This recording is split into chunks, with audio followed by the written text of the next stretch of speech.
Hi, everyone. I'm Brene Brown, and this is Unlocking Us. I'm sitting here with Barrett. How's it going? Hi. We played pickleball this morning. I know. I'm really down on my game this morning. Why? We won the first one. I think I was really distracted, and so I was just kind of like, I don't like when I'm distracted. I want to be in the game. Yeah, you can't be distracted and do well in pickleball. No. I thought I was going to get in around the pole in ATP and hit my leg instead. That's how distracted I was. So around the post is pole, but around the post is like when someone hits it so wide, you don't have to hit it back over the net. You can actually go around the post and back in their court. And I thought it was very awesome that you tried that today. I hit my leg. There is nothing awesome about hitting my leg. She hit her leg with your ATP, ow. She hit her leg with the paddle, right? Yeah. Because you have to do some fancy footwork to make that work. They make it look so easy, the pros do. But then what was really funny is you said, I hurt my leg and I hurt my ego. True. Oh, a little bit of the Brown family competitiveness this morning. Speak for yourself. No. Speak for both of us. All right. It's been a full-on fall, yes? Yes. So I went straight from writing Atlas of the Heart into preparing for HBO. Yes. Lots of podcasts. Let me tell you something. They used to say, I heard this the first time I wrote a book. They're like, the work begins when you turn in the book. And I'm like, oh, screw you. I'm like, that cannot be true because that does. And it's actually kind of true. There's a lot of weird stuff that happens after you turn a book in. So it's been really busy and nuts, but I've also been playing. I have protected my pickleball time. Yeah, you have. You've done a good job. Like, no joke. Like I had to make it almost non-negotiable. Yeah. And I'm playing a lot of pickleball and I'm still grumpy and tired. So could you only imagine? Nope. Rude. And oh my God, now it's the holidays. Oh my God. How? I don't know how it happened, but let me just tell you this. When is this podcast coming out? It's coming out right around the corner, right? Yep. This podcast is going to be coming out on Wednesday. What's wrong with you? I'm like every one of these podcasts is Wednesday. We're punch drunk, y'all. Try to find the calendar. It's coming out Thursday during our fall break, the 24th, right? It's Wednesday, yes, November 24th. It's coming out on Wednesday. This is where we are, y'all. Yeah, this is where we are. Yeah, it's coming out on the 24th. And I don't even know why that was relevant, but I thought there was going to be something important. Oh, it's going to be, if you're in the U.S., it's Thanksgiving week. It's fall break for us. And let me just tell you this. Hold your holiday cards. Right? Yes. I don't want to get a holiday card from you in the next week. It's overachieving. It's rude. It's not thoughtful. Makes the rest of us feel like shit. Yeah. I'd like it a couple days after Christmas with at least one return to sender wrong address on it. With a happy holidays marked out. Happy New Year. Yeah. At least that's how ours are. Yeah, that's it. That's it. I am very grateful, though, this Thanksgiving week. Me too. I'm so grateful I'm always let me just start with you because you're sitting right here. This will be awkward. The Brown family. We're even sharing a mic. We are sharing a mic. I just keep thinking we need to get closer to it. Like, A Star is Born. I'm in it. Like you have to come really. I'm not going there with you. Okay, whatever. I'm grateful for you. Me too. I'm grateful for you. You put up with a lot of craziness. It's fun. Sometimes. Most of the time. And it's hard. Sometimes. Yeah, she's really good at when I start crying or I'm like, I can't do it. I'm really overwhelmed. She's really good at, okay, well, we don't have to do it. We can just not do it. And I'm like, of course we have to do it. And you're like, no, they're all choices, Brene. That's pretty good. Yeah, that's true. It's very helpful. So thank you. You're welcome. For being my person all the time. You're welcome. I'm also just grateful to our broader team. Oh, they're so kick-ass. God, they're kick-ass, yes. Aren't they? Yes. Like, what a miracle. I wake up every day and go, how did this happen? Like, we just have a team of, 30 people? Yeah. And they're just incredible. And it's been hard because we're on a book We call it a crash when you turn in a book and the publisher turns it around really quick. We've been on a book crash, unpacking pallets and pallets and pallets of books. Literally, the UPS person. He was so grateful that he was on vacation this time during our book delivery. Yeah, because he's just like, I just can't. I couldn't handle it because we get a lot of books here. So today's the 24th, if you're listening to on the day it came out. The book's going to come out, Atlas of the Heart, 11:30. Yep. And we're not doing a traditional book tour this time because kind of COVID stuff. Yep. Which I did do a small event last night. It was my first in-person event since March of 2020, and it was so fun. It was fun. I was in it to win it. Yeah, it was really good. So I can't wait to see y'all. 2022, I'm coming to a city near you, hopefully. I was going to say an amphitheater near you, but I don't even know where that came from. What is it? I don't know. Okay. I'm coming to an amphitheater. That's like a rock and roll tour or something. That's what we need. Yeah. Me and some rock band from the 80s, we're coming to you. But I'm going to try to get out in 2022 for sure. I miss seeing your faces. But no traditional book tour this year. We do have an event on December 2nd at 8 p.m. Eastern Time. We are partnering with over 150 independent bookstores around the U.S. and Canada. I have to say that one of the things that's been really hard for independent booksellers during COVID is that book tours are a big part of their revenue strategy. And so we're doing our virtual book tour with them. You can go on BreneBrown.com on the episode page and figure out how to get a ticket. Yes. And guess who is? Oh, yes. I love this. Who's interviewing me for this. And I'll be in conversation with Priya Parker, she's amazing. And just a reminder for the book event, you buy a ticket and you get a book. Yeah, and if you've already bought a book, that's okay because you can just get another book and then gift that book. See? Yep. You see how that works? Yep, that's great. Yeah, that's about as salesy. Oh my God, and it's a beautiful book. So to give it away, I mean, even our team already has their books and they're all like, oh my God, it's a beautiful coffee table book. It's just so beautiful. It is. You've never done a 4-color book before. I haven't, and it was so fun, except it got a little dicey there because they'd be like, we need 4 more chapters from you. And I'm like, I'm choosing a palette for the quote cards in the book. They're like, tough shit, we need your chapters. I got really into the aesthetic of it, but it is a really beautiful. Beautiful. Yeah, and it's incredible. And big shout out to everyone who worked on that because that was a thing. So we are going to, for the podcast this week, we are going to share the anatomy of trust with you. We have been talking about trust a lot. Over on Dare to Lead, we interviewed Charles Feltman, who wrote The Thin Book of Trust, an essential primer for building trust at work. Do you know someone told me that it's not primer, it's primer? Oh, really? Mm-hmm. I say bourgeois instead of bullshit, but I don't know. I'll just say The Thin Book of Trust, an essential primer for building trust at work.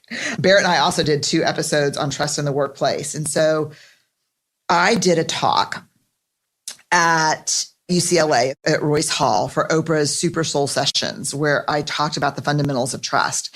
And I really walked through braving for the first time. So that's what I'm sharing with y'all this Thanksgiving. And so I think it's helpful because it's not using the acronym braving for trust isn't just a work thing. It's just a life thing, right? Yeah. I mean, even in the event that you did last night, we touched on parenting and even talking about braving from a parenting perspective was so great last night. Yeah, it's very helpful because it's really hurtful when you've got trust issues with your kids and you just use that big gauzy term of trust. They don't know what it means. We don't even know what it means. But if you can get really granular and behavioral and operationalize the elements of trust and say, this is where we're struggling or this is where I'm struggling, super helpful. So enjoy. If you're celebrating a fall break or Thanksgiving this week, we're grateful for you. And here's the anatomy of trust.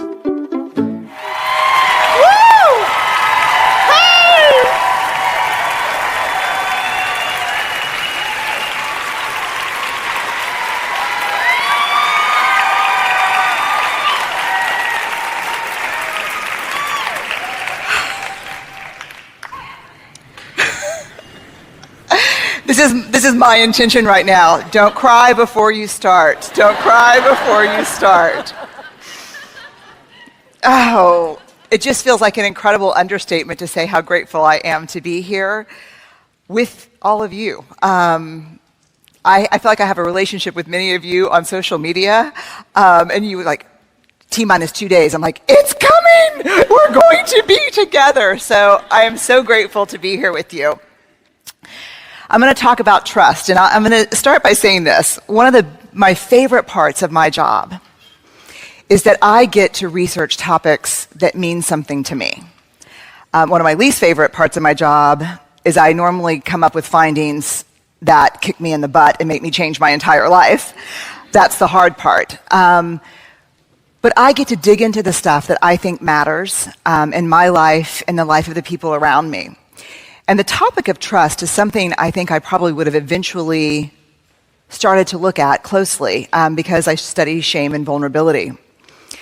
But there's a very personal reason I jumped to trust early in my research career, and it was a personal experience. One day, my daughter, Ellen, came home from school. She was in 3rd grade. And the minute we closed the front door, she literally just started sobbing and slid down the door until she was just kind of a heap of crying on the floor. And of course, it scared me. And I said, oh my, what's wrong, Ellen? What happened? What happened? And she pulled herself together enough to say, something really hard happened to me today at school, and I shared it with a couple of my friends during recess. And by the time we got back into the classroom, everyone in my class knew what had happened. And they were laughing and pointing at me and calling me names. And it was so bad, and the kids were being so disruptive, that her teacher even had to take marbles out of this marble jar. And the marble jar in the classroom is a jar where if the kids are making great choices together, the teacher adds marbles. If they're making not great choices, the teacher takes out marbles. And if the jar gets filled up, there's a celebration for the class.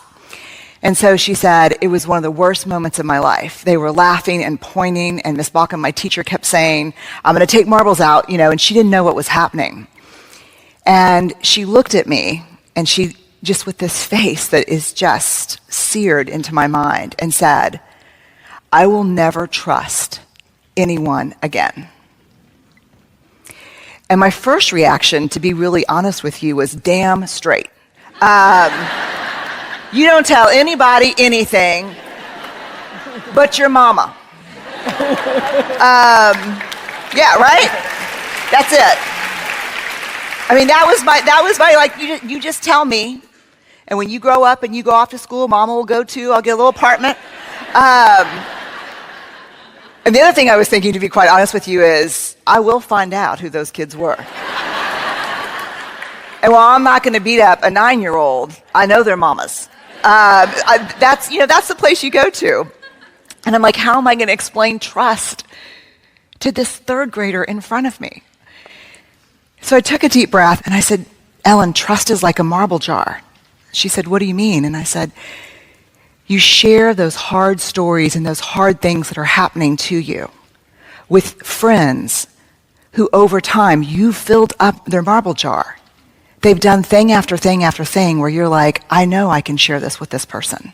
Does that make sense? And that's what Ellen said. Yes, that makes sense.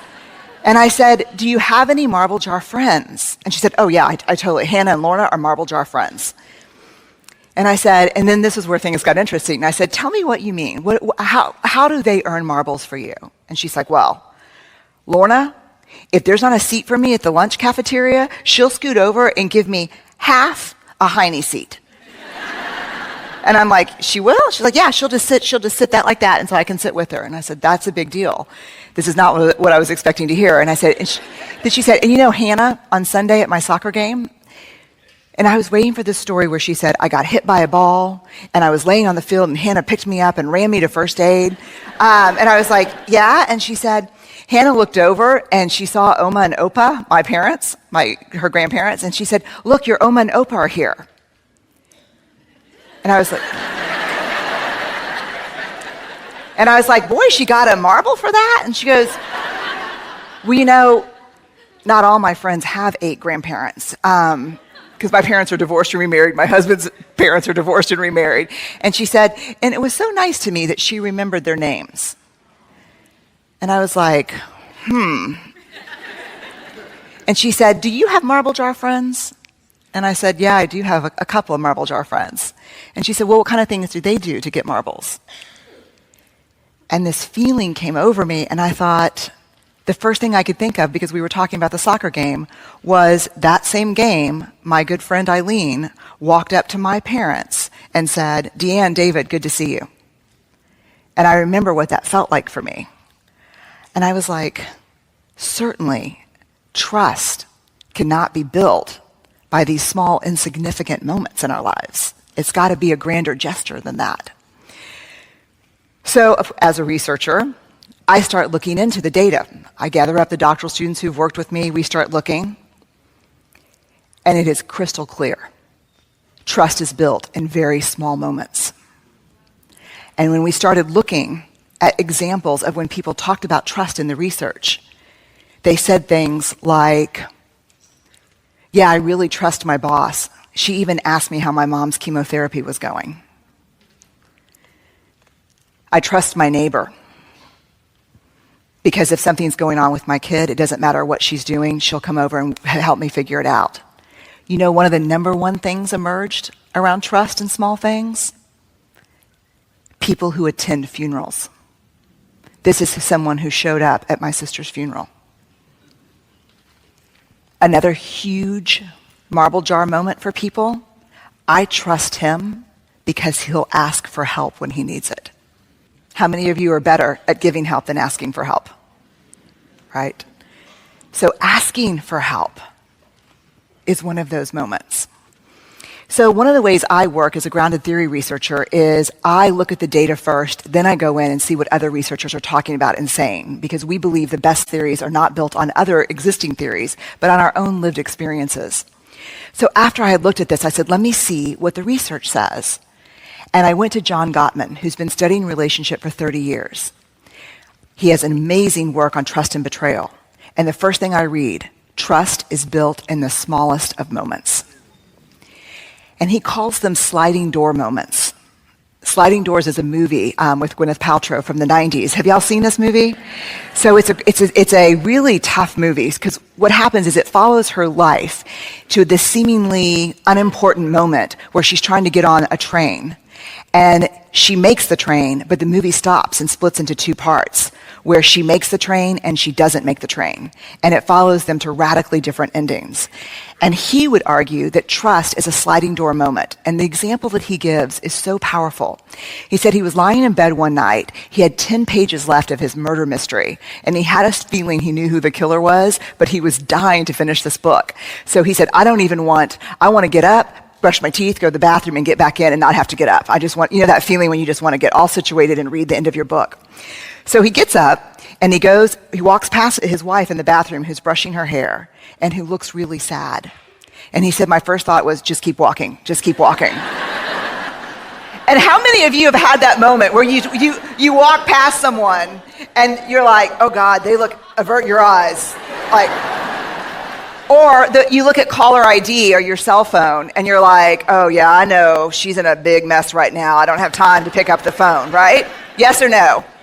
This looks like guilty laughter to me. He said, that's a sliding door moment. And here's what struck me about his story. Because he said, there is the opportunity to build trust. And there is the opportunity to betray. Because as small as the moments of trust can be, those are the moments of betrayal as well. To choose to not connect when the opportunity is there is a betrayal. So he took the brush out of her hand and started brushing her hair and said, what's going on with you right now, babe? That's a moment of trust, right? So fast forward 5 years, and I'm clear about trust. And I talk about trust as the marble jar. We got to really share our stories and our hard stuff with people whose jars are full. People who've over time really done those small things that have helped us believe that they're worth our story. But the new question for me was this: what are those marbles? What is trust? What do we talk about when we talk about trust? Trust is a big word, right?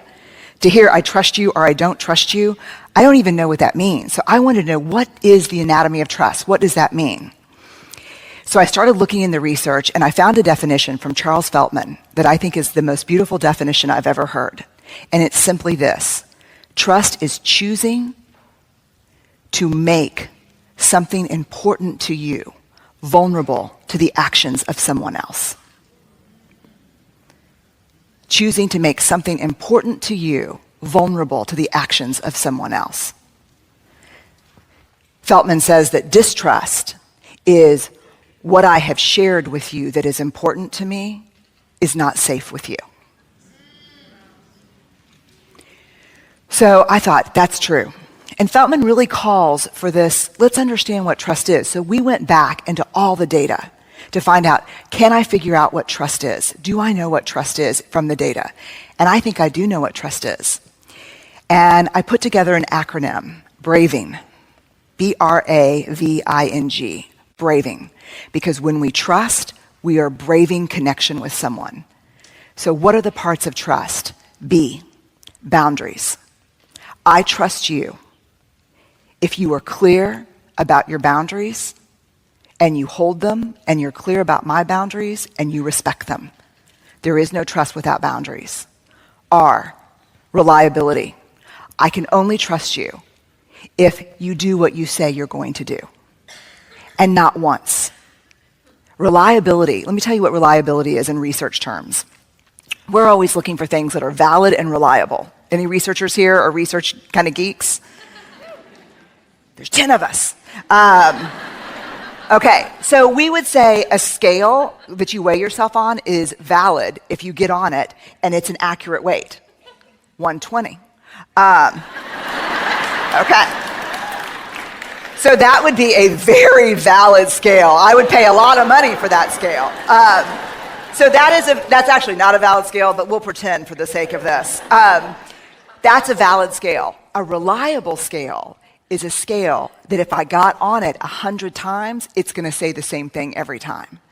So what reliability is you do what you say you're going to do over and over and over again. You cannot gain and earn my trust if you're reliable once, because that's not the definition of reliability. In our working lives, reliability means that we have to be very clear on our limitations so we don't take on so much that we come up short and don't deliver on our commitments. In our personal life, it means the same thing. So when we say to someone, oh God, it was so great seeing you, I'm going to give you a call and we can have lunch. Yes or no? No. It was really great seeing you. Moment of discomfort, goodbye. Right? But honest. So B, boundaries. R, reliability. A, huge, accountability. I can only trust you if, when you make a mistake, you are willing to own it, apologize for it, and make amends. I can only trust you if when I make a mistake, I am allowed to own it, apologize, and make amends. No accountability, no trust. V, and this one shook me to the core. Vault. The vault. What I share with you, you will hold in confidence. What you share with me, I will hold in confidence. But you know what we don't understand? And this came up over and over again in the research. We don't understand the other side of the vault. That's only one door on the vault. Here's where we lose trust with people. If a good friend comes up to me and says, oh my God, did you hear about Caroline? They're getting a divorce. And it is ugly. I'm pretty sure her partner's cheating. You have just shared.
mình em khóc trên vai.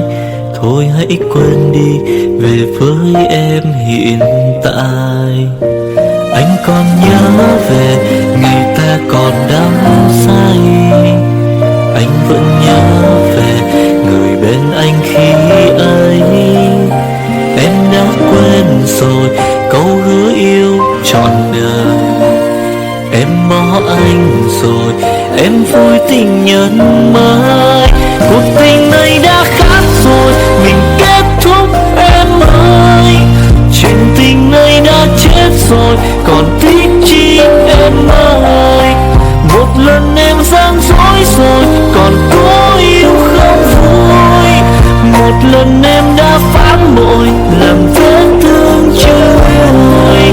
Thì anh vẫn sẽ mỉm cười, người khác làm em vui. Còn anh xin kết thúc và giữ chút đau thương thôi.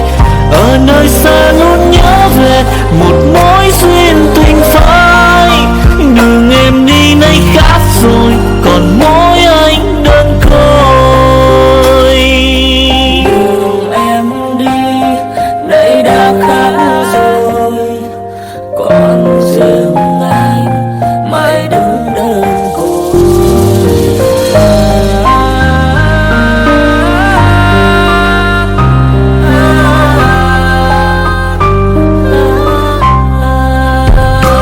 Anh còn nhớ về ngày ta còn đắm say.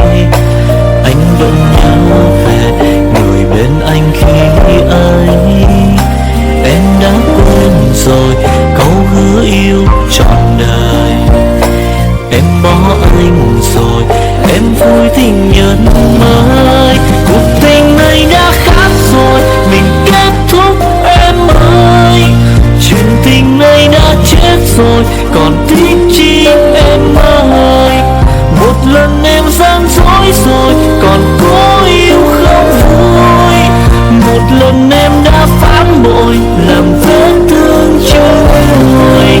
Thì anh vẫn sẽ mỉm cười, người khác làm em vui. Còn anh xin kết thúc và giữ chút đau thương thôi. Ở nơi xa luôn nhớ về một mối duyên tình phai.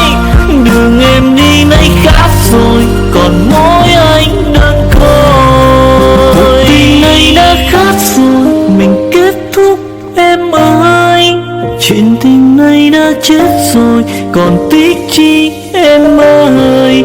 Một lần em gian dối rồi, còn cố yêu đâu vui. Một lần em đã phản bội, làm vết thương chưa nguôi. Thì anh vẫn sẽ mỉm cười, người khác làm em vui. Còn anh xin kết thúc và giữ chút đau thương thôi. Ở nơi xa luôn nhớ về một mối duyên tình phai. Đường em đi nay khác rồi, còn mỗi anh đơn côi. Ở nơi xa luôn nhớ về một mối duyên tình phai. Đường em đi nay khác rồi, còn mỗi xin anh thôi.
phải không em?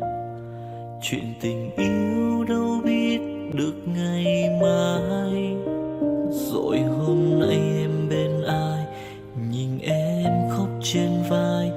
Thôi hãy quên đi, về với em hiện tại. Anh còn nhớ về ngày ta còn đắm say.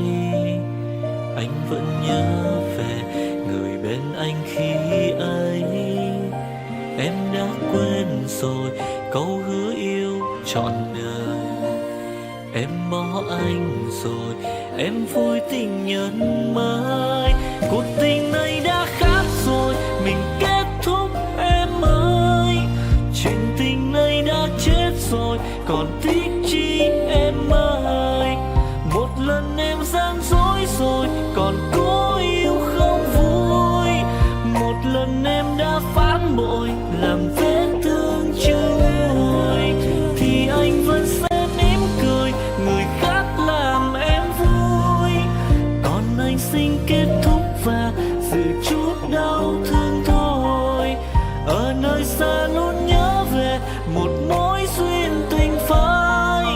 Đường em đi nay khác rồi, còn mỗi anh đơn côi. Đường em đi nay đã khác rồi, còn riêng anh mãi đứng đơn côi.